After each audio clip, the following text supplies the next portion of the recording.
वाचालं पंगुं लंघयते गिरिं यत्कृपातमहं वन्दे परमानंदमाधवम्।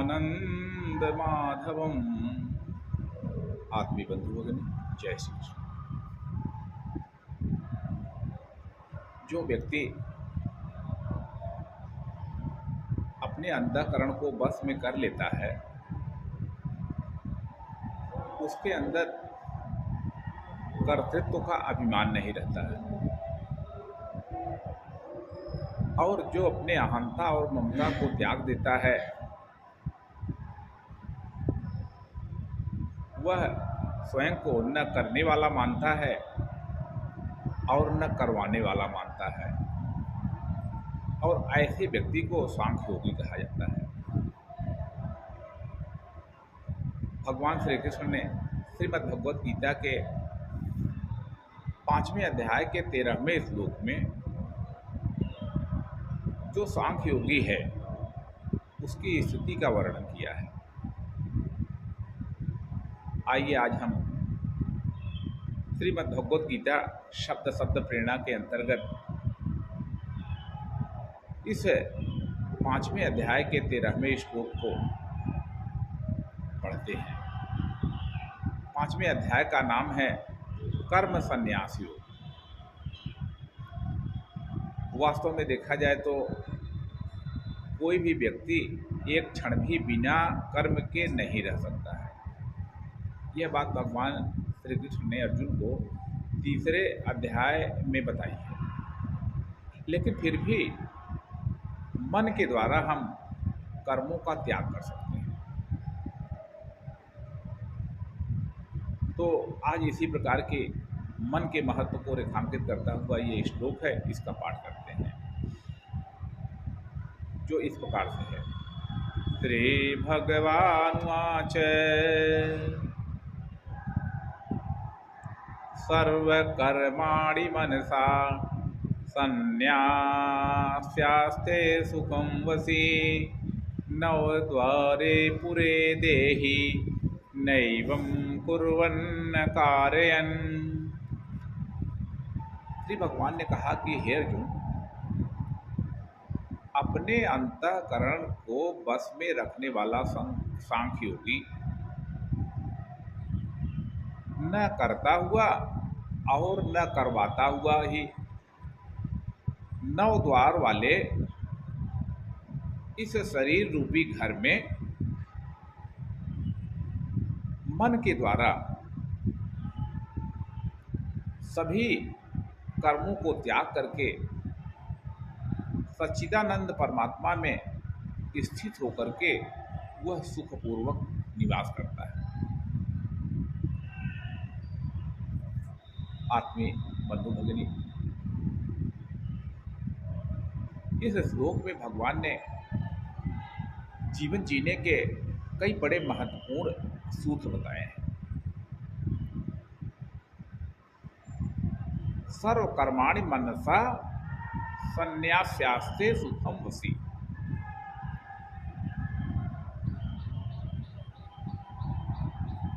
मन के द्वारा सभी कर्मों का त्याग करते हैं। तो इसमें जो मुख्य बात यही है कि चूंकि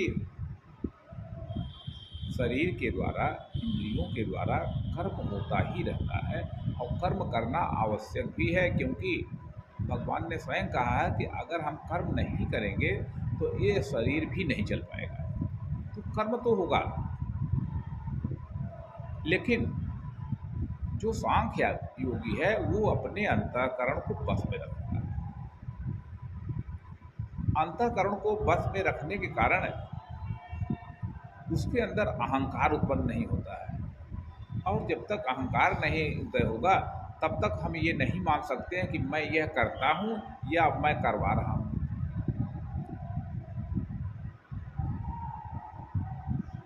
एक बात ये हो गई। दूसरी बात ये कह रहे हैं कि 9 द्वारे पूरे देहि।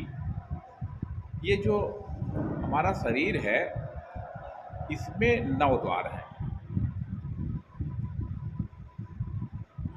2 आंखें हैं हमारी, दो कान हैं, एक हमारा मुंह है, दो हमारे नथुने हैं।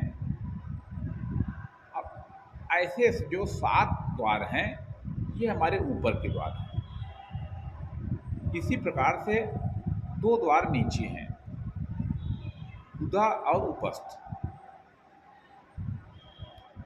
अब ये देखना है कि हमारा मन ऊपर है कि नीचे है। तो यहाँ पर ये जो 9 द्वार रूपी शरीर है, इसमें ही भगवान कह रहे हैं कि जो सांख्य योगी होता है वह मन से सभी कर्मों का त्याग कर देता है।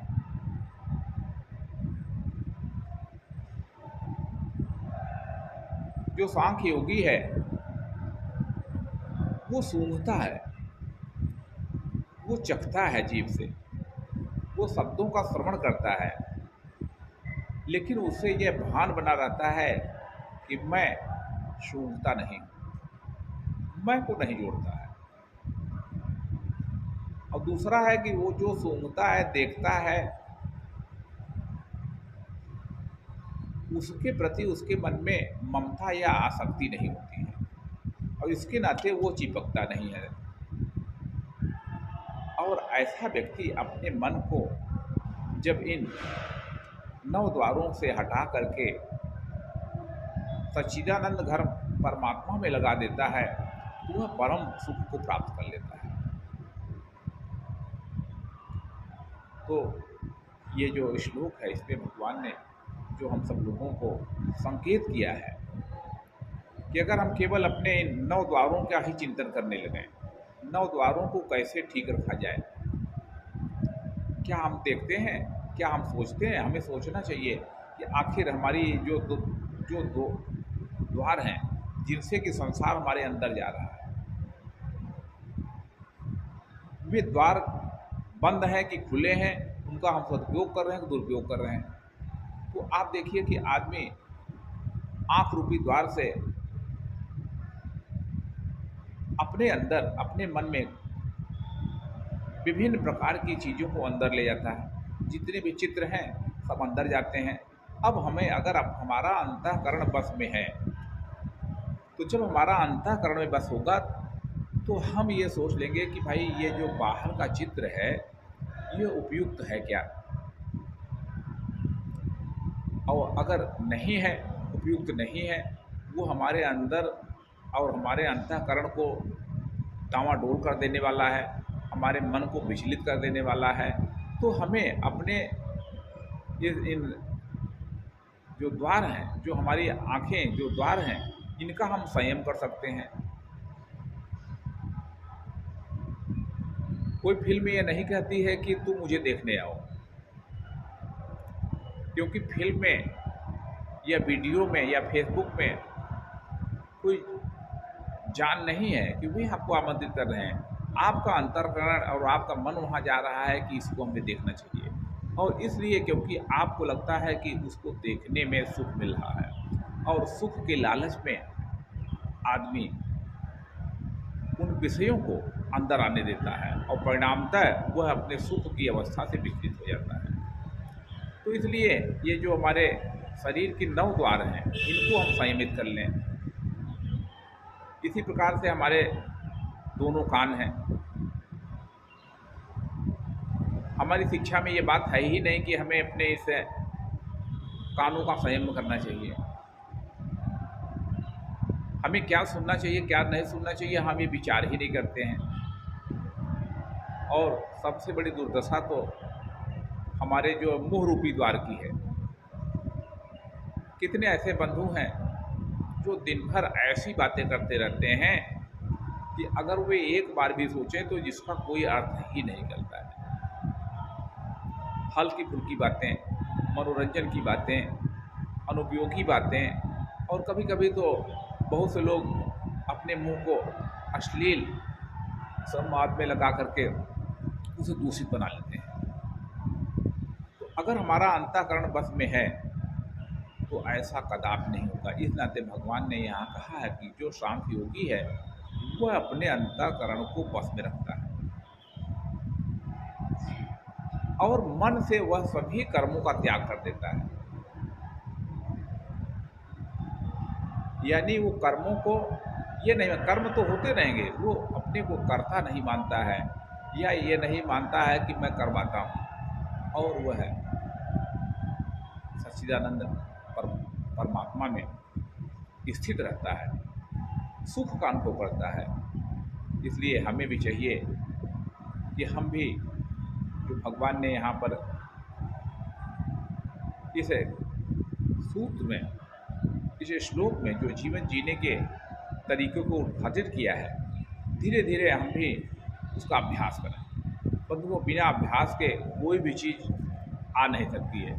पहले बात तो हमारे अंदर यही होना चाहिए कि मैं, जो परम सुख है, एक शाश्वत शांति है, जो सदा रहने वाली शांति है, उसको मैं प्राप्त करूँगा। मैं एक निरोग शरीर प्राप्त करूँगा। मैं कदापि दुखी नहीं रहूँगा। अगर केवल इतना ही आप तय कर लीजिए कि मैं दुखी नहीं बनूँगा, तो आप देखेंगे कि आप इस 9 द्वार वाले शरीर में अपने आप संयमित रहने लगेंगे, 9 द्वारों का संयम करने लगेंगे। और जब 9 द्वार आपके वश में रहेंगे तो कभी भी दुख निर्माण करने वाली परिस्थितियां बनेगी नहीं। मन से हम इनको त्यागते नहीं हैं, मन से हम वस्तुओं को चाहते रहते हैं, मन से हम सम्मान को चाहते रहते हैं, मन से हम जितनी बाहर की चीज़ें हैं उनको या तो हम चाहते हैं या तो उनको हम नहीं चाहते हैं। जो हमारे अनुकूल नहीं पड़ती है उसको हम नहीं चाहते हैं, सोचते हैं कि ये तो हमें दुख दे रही है। अब देखिए, इस समय गर्मी का मौसम है, तो गर्मी के इस प्रचंड वातावरण में हर आदमी यही चाह रहा है कि हम ज़्यादा से ज़्यादा एसी में बैठे रहें, और वह व्यक्ति सोच रहा है कि एसी में बैठ करके मैं सुखी हो जाऊंगा। लेकिन बंधुओं, क्या एसी में बैठे होने वाला व्यक्ति सुखी हो सकता है? आखिर वो जब बाहर निकलेगा तो उसके शरीर में कितनी अत्यधिक गर्मी का आभास होगा, ये हम समझ सकते हैं। तो इसलिए बंधुओं, हमें संतुलित जीवन दृष्टिकोण अपनाना चाहिए, और नित्य गीता स्वाध्याय का संकल्प कभी भी नहीं त्यागना चाहिए। जब आप और हम निरंतर स्वाध्याय करते रहेंगे तथा दूसरों को भी प्रेरित करते रहेंगे, तो कोई न कोई ऐसा सूत्र, कोई न कोई ऐसा मार्गदर्शन जो भगवान ने अर्जुन को दिया है, वो हमारे मन को टच कर जाएगा, हम उससे प्रभावित हो जाएंगे। और जब वो हमारे मन में असर करेगा तो हम सब लोग अपने मन को ज़्यादा एकाग्र कर पाएंगे। क्योंकि जैसे ही बहिर्मुखता समाप्त होगी, आप देखेंगे कि अगर कोई व्यक्ति अपनी बहिर्मुखता को समाप्त कर दे तो धीरे धीरे उसका मन उत्तरोत्तर जो उसके कर्तव्य रूपी कर्म हैं वो उसमें लगने लगेगा। वो अपने कर्मों को और अच्छे ढंग से संपादित करने का प्रयास करेगा। अगर वो खेती करता है तो और अच्छा किसान बन जाएगा, अगर वो अच्छा विद्यार्थी है तो और मन लगा करके पढ़ने लगेगा।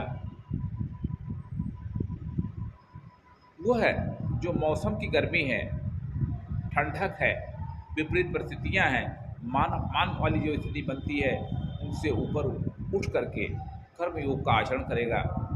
इसलिए हम सभी लोगों का प्रयास होना चाहिए कि हम स्वयं गीता स्वाध्याय करें और अपने समाज में एक आंदोलन चलावें इसके लिए।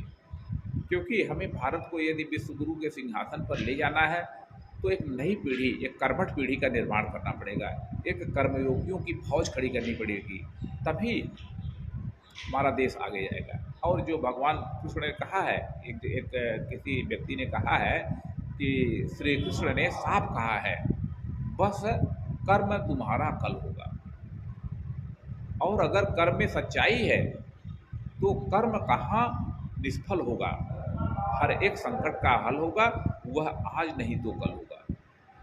तो जो राष्ट्र अपने कर्तव्य पर दृढ़ता से, अडिगता से लगा रहता है, परेशानियों को परेशानी नहीं मानता है, परेशानियों को वो अवसर मान करके अत्यधिक कर्म करता है, परिश्रम करता है, ऐसा राष्ट्र योगियों का देश बन जाता है, कर्मयोगियों का वो आश्रय स्थल बन जाता है। और वह विश्व की एक महाशक्ति बन जाता है, विश्व का दिग्दर्शन करने वाला बन जाता है। यही हमारे राष्ट्र की नियति है और इसीलिए हम सब लोगों को निरंतर